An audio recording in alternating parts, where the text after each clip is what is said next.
یہ بھی ایک سوال ہے کہ جب آپشن ہی کوئی نہیں تھی صدر مملکت کے پاس تو وہ عمران خان صاحب سے مشاورت کرنے گئے تھے یا انہیں قائل کرنے گئے تھے؟ دیکھیں، یہ مشاورت بھی تھی اور ان کو قائل کرنا بھی تھا، کیونکہ کل آپ نے دیکھا ہوگا کہ عمران خان نے خود کہا تھا کہ مجھ سے مشاورت کریں گے۔ اس میں ایک تو تعلقات کی بحالی کا بھی ایک سلسلہ جو ہے وہ شروع کرنے کا ایک یہ ہو سکتا ہے کہ جو اسٹیبلشمنٹ کے ساتھ تعلقات خراب ہو چکے تھے، اور اس حوالے سے جو ہے وہ ایک اچھا میسج دیا گیا ہو کہ ہم بھی اس میں آن بورڈ ہیں، اور ہم بھی چاہتے تھے کہ جو تقرریاں ہوں وہ آئین کے مطابق اور قانون کے مطابق اور سینیارٹی کے مطابق ہوں، چونکہ وزیر اعظم نے جو آئین تقرریاں کی ہیں وہ سینیارٹی کے مطابق ہی کی ہیں، تو یہ مناسب سمجھا گیا کہ وہ مشاورت کے بعد جو ہے یہ میسج دے، اور وہ میسج بھی چلا گیا اور اس پر دستخط بھی ہو گئے سبری پہ، اور تمام یہ جو قضیہ اتنے دن سے چل رہا تھا وہ بھی حل ہو گیا۔ خوش اسلوبی سے یہ معاملہ جو ہے وہ حل ہو چکا ہے، اور اب جو ہے 29 نومبر کو چینج آف کمانڈ ہوگا، جس میں نئے سپہ سالار جو ہے وہ اپنی ذمہ داریاں سنبھالیں گے، اور chairman joint chief of staff committee جو ہے وہ بھی اپنی ذمہ داریاں سنبھالیں گے، اور معاملات جو ہیں وہ سموتھلی جو ہے وہ آگے بڑھیں گے، اور یہ ہونا بھی چاہیے تھا اور یہ ہو چکا ہے۔ اور جو قیاسرائیاں تھیں اور پلان بی تھے، وہ لگتا ہے کہ ایک صرف باتوں میں ہی تھے کہ ہو سکتا ہے کہ ایسا ہو، اگر وہ ہونا، کیونکہ اس سے پہلے آپ کو پتا ہے کہ اسحاق ڈار کی ملاقات ہو چکی تھی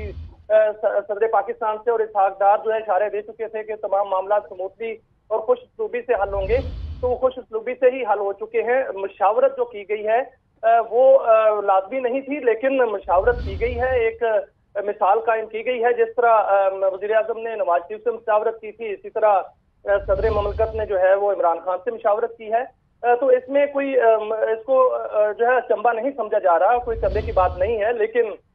جو آئین اور قانون کہتا ہے اس کے مطابق جو ہے یہ معاملہ حل ہو چکا ہے۔ سلمان، اور اس سے یہ بھی ایک مثال قائم ہوئی کہ جو صدر ہوتا ہے، صدر مملکت، وہ ملک کا صدر ہوتا ہے، وہ پارٹی کا صدر نہیں ہوتا، گو کہ مشاورت کی لیکن فیصلہ وہی ہوا جو آئین تقاضا کرتا ہے، اور آئین میں اگر لکھا ہے کہ سمری آتی ہے اور اس پہ دستخط کیے جاتے ہیں اور یہی روایت ہے، تو کم از کم یہ روایت بھی قائم رہی، اور ہم یہ کہہ سکتے ہیں کہ بھرم بھی قائم رہا۔ بالکل سلمان، یہ دھرم بھی قائم رہا اور روایت بھی قائم رہی، یہ روایت ہی ہے،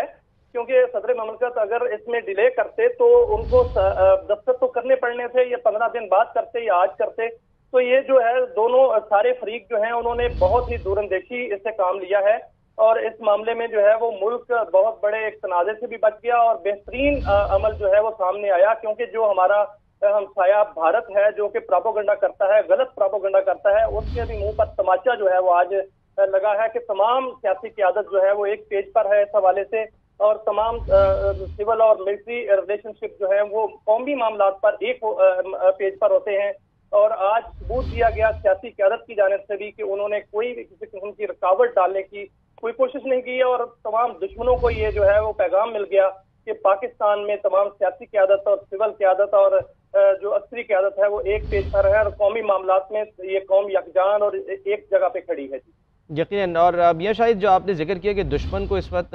تکلیف ہے اور آنکھ میں یہ کھٹک رہا ہے معاملہ، ہم دیکھ رہے تھے ابھی اپنے ہیڈ لائنز میں بھی یہ دکھایا کہ کس طرح سے بھارتی اینکرز چیخ چیخ کر آسمان سر پہ اٹھا رہے ہیں، ان کو یہ تکلیف ہے کہ جی ڈی جی ایم آئی رہ چکے ہیں، D G I S I رہ چکے ہیں، تو بنا دیا، ان کو اس کا بھی تجربہ ہے، تو پھر کس کا تجربہ ہوتا ان کو؟ ظاہر ہے اسی چیز کا تجربہ ہے تو جبھی تو وہ اس عہدے پر پہنچے ہیں، تو یہ ان کو اس بات کی بھی تکلیف ہے دشمن کو۔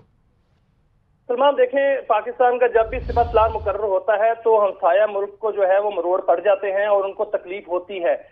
جب باجوہ صاحب کو سپہ سالار مقرر کیا گیا تھا اس وقت بھی انہوں نے اسی طرح کی بکواسیات کی تھیں، اور اب جو